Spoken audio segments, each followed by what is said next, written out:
Assalamualaikum warahmatullahi wabarakatuh. Perkenalkan, nama saya Rizka Artika Soleha dengan NIM 25000242237. Pada kesempatan kali ini, saya akan kembali mereview buku Sosiologi Hukum karya Ibu Fitriyatus Solihah, tepatnya pada bab 2 yang membahas mengenai pemikiran-pemikiran dalam sosiologi hukum.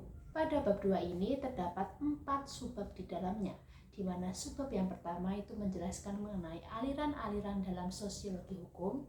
Kemudian subbab yang kedua membahas mengenai peletak-peletak dasar dari sosiologi hukum. Kemudian pada subbab yang ketiga itu membahas mengenai realisme hukum dan selanjutnya. Serta pada subbab terakhir membahas mengenai beberapa mazhab dewasa ini. Berikut videonya, selamat menonton. Yang pertama ada aliran-aliran dalam sosiologi hukum. Yang pertama ada aliran positif. Aliran positif ini dipelopori oleh Donald Black. Menurutnya, ia hanya berurusan dengan fakta yang dapat diamati dan tidak boleh memikirkan tentang adanya tujuan hukum, maksud hukum, nilai dalam hukum, dan juga lain-lain. Hukum adalah apa yang kita lihat ada dan terjadi dilakukan dalam masyarakat. Nah, sosiologi hukum berangkat dari catatan-catatan mengenai kenyataan yang teramati tersebut, yang melatar belakangi timbulnya sosiologi dalam filsafat positivisme itu adalah sebagai berikut. Yang pertama adalah semua pengetahuan harus didasarkan atas pengamatan empiris, baik itu alam, manusia, maupun masyarakat. Kemudian yang kedua, pengamatan harus diberi nilai tinggi dari suatu gagasan. Dengan demikian, pengetahuan yang benar atau ilmiah, yang empiris dan yang bukan, diturunkan dari agama dan filsafat. Itulah yang dikatakan positivisme sebagai pemikiran sosiologi awal. Kemudian yang kedua ada aliran normatif. Menurut aliran ini, hukum bukan merupakan fakta yang teramati, namun merupakan sebuah institusi nilai. Hukum mengandung nilai-nilai dan bekerja untuk mengekspresikan nilai-nilai tersebut dalam masyarakat. Menurut aliran ini, hukum bersifat derivatif. Oleh karena itu tidak dapat dipisahkan dari institusi primer seperti politik dan juga ekonomi. Kemudian pada subbab yang kedua membahas mengenai peletak-peletak dasar dari sosiologi hukum. Yang pertama dari peletak-peletak dasar sosiologi hukum di Eropa. Menurut beliau, sosiologi hukum itu harus membeda-bedakan antara jenis-jenis hukum. Klasifikasi pertama yang perlu diadakan adalah antara hukum yang bersesuaian dengan kesetiakawanan, mekanis atau kesetiakawanan karena perbedaan. Hukum yang bersesuaian dengan kesetiakawanan mekanis merupakan hukum pidana, dan hukum yang bersesuaian dengan kesetiakawanan organis ialah hukum keluarga, kontrak, dagang, administratif, prosedur, serta konstitusional. Hukum yang timbul dari kesetiakawanan mekanis diiringi dengan sanksi-sanksi yang sifatnya mengekang. Sedangkan hukum yang timbul dari kesetiakawanan yang organis diiringi dengan sanksi-sanksi yang sifatnya memulihkan. Leon Duguid tidak begitu mengindahkan bahasan sosiologi hukum itu sendiri, melainkan lebih mementingkan penggunaannya dalam ilmu hukum yang teknis sebagai seni dari sistematisasi hukum yang benar-benar berlaku, khususnya hukum konstitusional. Sebagaimana sebelumnya, Leon pun menghubungkan semua hukum itu dengan kesetiakawanan de facto, yakni ikatan sosial.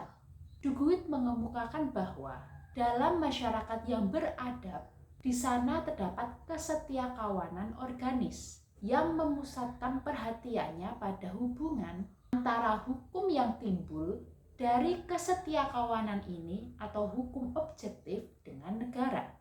Hukum objektif yang timbul dari kesetiakawanan sosial mengatakan bahwa tidak memungkinkan paham tentang suatu hak masyarakat kolektif untuk memerintah individu dan juga hak individu untuk memaksakan kepribadiannya kepada masyarakat kolektif, dan individu-individu lainnya. Hukum yang tidak terorganisasi dan spontan adalah lebih tua dan lebih unggul daripada, bukan hanya unggul dari kekuasaan negara, namun juga lebih unggul dari tata tertib negara dan lembaga negara itu sendiri. Campur tangan pembuat undang-undang tetap tidak mampu mengubah hukum yang spontan dan terorganisir. Selanjutnya, Emmanuel Levy mengatakan terkait tujuan dari pengembangan pandangan hukum sosialistis dari menemukan jiwa hukum di masa depan yang sesuai dengan keyakinan-keyakinannya. Ia mengatakan bahwa perubahan hukum sekarang melalui perubahan-perubahan kepercayaan kolektif. Menurut Levy, hukum yang spontan ini semata-mata berupa hukum kolektif dan di lain pihak sebagai kesadaran fenomena, sebagai sifat dasar kita dan kemutlakan kita. Sosiologi hukum menurut Maurice Haureau yang mengutamakan analisis-analisis terhadap lapisan-lapisan keseimbangan yang merupakan lembaga, yakni kenyataan sosial hukum pada suatu pihak tertuju pada masalah-masalah sistematis, sedangkan pada pihak lain tertuju masalah-masalah yang berkenaan dengan tipologi hukum dari kelompok-kelompok yang sayang sekali tidak dibedakan dari mikrososiologi hukum. Maurice membedakan dua jenis lembaga. Yang pertama adalah lembaga-lembaga kelompok yang berupa badan-badan sosial dan apa yang dinamakan think institution. Dan yang kedua, lembaga perizinan yang digunakan untuk berhubungan dengan yang lainnya. Menurut Max Weber, semua hukum diedukasikan menjadi kemungkinan-kemungkinan atau kesempatan-kesempatan dari kelakuan sosial. Menurut suatu sistem yang koheren dari aturan-aturan yang diselenggarakan oleh ahli hukum bagi suatu tipe masyarakat tertentu. Pendekatan Weber terhadap penggunaan metode pemahaman secara interpretatif dalam arti-arti batin perbuatan-perbuatan untuk sosiologi, suatu metode yang bermanfaat bagi perdamaian dan kerjasama antara sosiologi hukum dengan filsafat hukum. Sedangkan Eugene Ehrlich membuktikan kenyataan bahwa jikalau sosiologi hukum hanya mengambil sistematisasi ilmu hukum sebagai titik tolak, maka sosiologi hukum itu tidak akan memahami tujuannya yang sebenarnya, yakni kenyataan hukum integral yang mentransendikan semua skema, dalil hukum bersifat abstrak, dan aturan-aturan mengenai persengketaan. Selanjutnya ada peletak-peletak dasar sosiologi hukum di Amerika. Holmes sudah memberikan isyarat yang disebut dengan revolusi sosiologi dalam ilmu hukum. Holmes menekankan perlunya bagi sarjana hukum untuk berkaitan dengan pekerjaannya memberikan perhatian kepada penelaah-penelaah yang objektif dan empiris dari kenyataan sosial yang aktual sebagaimana yang dilakukan oleh ilmu-ilmu sosial, khususnya sosiologi. 3 unsur pemikiran Holmes mendorongnya ke suatu jurusan yang bertentang dengan inspirasi utamanya, yaitu yang pertama, definisinya bukan saja tentang ilmu hukum jurisprudensi, tetapi tentang hukum itu sendiri sebagai ramalan tentang apa yang dilakukan oleh pengadilan-pengadilan, membatasi programnya yang luas dari sosiologi hukum dengan memusatkan perhatiannya kepada penggambaran satu lapisan kedalaman dari kenyataan hukum saja yang berhubungan dengan kegiatan pengadilan-pengadilan. Selanjutnya, karena mengakibatkan ilmu hukum sebagai suatu seni menjadi suatu ilmu deskriptif dalam arti sempit, sehingga Holmes sedikit terpaksa mengubah sosiologi menjadi sebuah seni sambil berusaha melenyapkan tujuan-tujuan ilmu hukum yang efektif bagi seni. Sosiologi hukum di Amerika Serikat telah menemukan ketelitian yang sangat terperinci dan meluas. Berkat penemuan ilmiah Roosevelt, pakar tiada tandingannya dari mazhab ilmu hukum sosiologis jurisprudensi. Paul lebih mengutamakan tujuan-tujuan praktis, yaitu antara lain yang pertama, menelaah akibat-akibat sosial yang aktual dari lembaga-lembaga hukum dan doktrin-doktrin hukum, dan karenanya lebih memandang kepada kerjanya hukum daripada isi abstraknya. Yang kedua, mengajukan studi sosiologis berkenaan dengan studi hukum untuk mempersiapkan perundang-undangan.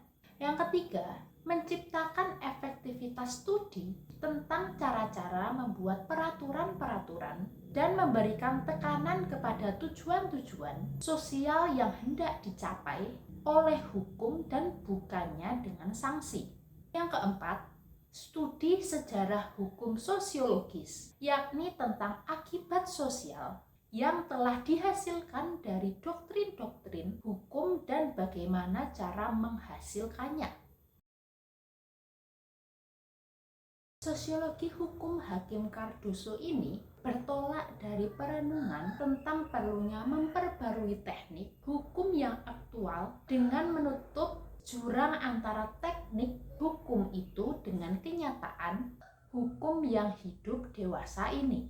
Dalam karya pertamanya yang berjudul The Nature of Judicial Process, itu bertujuan untuk menunjukkan bahwa ketidaktetapan yang semakin bertambah dan keputusan pengadilan adalah suatu manifestasi yang tidak dapat dicegah dari kenyataan bahwa proses pengadilan bukanlah penemuan melainkan penciptaan yang diperhebat oleh situasi sesungguhnya dari kehidupan hukum. Ia menyatakan bahwa adat kebiasaan hanya menjadi hukum jika mendapat sanksi atau mampu mengadakan sanksi demi pengadilan. Ia bersandar pada pengertian dari Holmes tentang hukum sebagai suatu ramalan tentang apa yang akan dilakukan oleh pengadilan. Menurut Cardoso, cukup memadai untuk menetapkan kemungkinan berhasil bahwa adat kebiasaan pada suatu hari akan dapat berwujud sebagai suatu pertimbangan untuk menganggapnya sebagai sebuah hukum. Yang paling berkesan di antara karya-karya dari Cardoso ini adalah di mana ia mengatakan bahwa maju selangkah lagi ke arah sosiologi hukum yang bebas dari teknik yuridis atau jurisprudensi dan yang bertugas sebagai satu dasarnya, bahwa sosiologi hukum harus dibimbing dengan kesadaran. Selanjutnya kita masuk pada subbab yang ketiga yang membahas mengenai realisme hukum dan selanjutnya. Para realis-realis hukum atau legal realis memulai dengan interpretasi yang sangat sempit dan sungguh-sungguh buruk dari definisi hukum Holmes, yakni hukum sebagai ramalan tentang apa yang dilakukan oleh pengadilan-pengadilan. Realisme hukum saat ini mempunyai arti sensualisme naturalistis, yakni suatu keperluan sederhana untuk menggantikan penilaian-penilaian berdasarkan kenyataan, yakni serba pengalaman atau empirism, istilah yang dapat mempunyai berbagai arti, yakni anti-konseptualisme, irasionalisme dekisionistis, dan aktualistis irasionalisme yang tidak perlu bersifat sensualistis atau realistis dan lain-lainnya. Llewellyn menyatakan dalam bukunya yang pertama bahwa yang dapat menjadi dasar ilmiah dari ilmu hukum hanyalah sosiologi hukum. Sosiologi hukum menyimpulkan adanya konsepsi masyarakat sedang bergerak dan bergerak jauh lebih cepat daripada hukum, sehingga selalu ada kemungkinan bahwa setiap bagian hukum memerlukan pemeriksaan kembali untuk menentukan apakah ia masih sesuai dengan masyarakat. Kemudian pada subbab yang terakhir membahas mengenai beberapa mazhab dewasa ini. Di Prancis, studi-studi terbaru di lapangan sosiologi hukum pada umumnya memusatkan usahanya kepada suatu penguraian dari percobaan-percobaan dalam hukum kepada suatu studi mengenai corak-corak khas hukum serikat-serikat dagang yang berlawanan dengan hukum negara. Di negara-negara Anglo-Saxon, perkembangan teori-teori pluralistis dalam ilmu politik sejajar dengan aliran yang lebih baru dari sosiologi hukum di Prancis. Dirumuskan untuk pertama kalinya, aliran ini menarik perhatian karena pertaliannya dengan sosialisme gilda. Tapi aliran ini memusatkan usaha-usahanya khusus kepada masalah-masalah teleologis dan praktis tentang reorganisasi negara dan masyarakat dewasa ini dari atas dasar perseimbangan baru dari kelompok-kelompok. Di Jerman, Hugo Sinzheimer yang mendasarkan pendapat-pendapatnya serentak atas Gierke, Ehrlich, dan Weber mengemukakan masalah asasi tentang diferensiasi serta hierarkisasi dari berbagai bagian sosiologi hukum. Ia mengusulkan untuk mengadakan perbedaan antara sosiologi hukum deskriptif, sosiologi hukum kritis, sosiologi hukum genetis, serta sosiologi hukum teoritis. Sosiologi hukum deskriptif semata-mata mengumpulkan fakta-fakta tentang kehidupan hukum dalam berbagai masyarakat. Sosiologi hukum kritis menyelidiki masalah perwujudan norma-norma dalam kelakuan kolektif yang efektif. Sosiologi hukum genetis mengikuti perubahan-perubahan hukum menurut lingkungan-lingkungan serta zaman-zaman konkret. Sedangkan sosiologi hukum teoritis menyelidiki pengaruh unsur-unsur rohani maupun segi-segi morfologi serta ekonominya pada susunan kenyataan hukum. Sosiologi hukum kritis adalah berdasarkan sosiologi deskriptif. Sosiologi hukum genetis bersandar kepada dua sosiologi hukum tersebut. Sedangkan sosiologi hukum teoritis memahkotai bangunan itu. Sekian penjelasan yang dapat saya sampaikan, kurang lebihnya mohon dimaafkan. Terima kasih. Wassalamualaikum warahmatullahi wabarakatuh.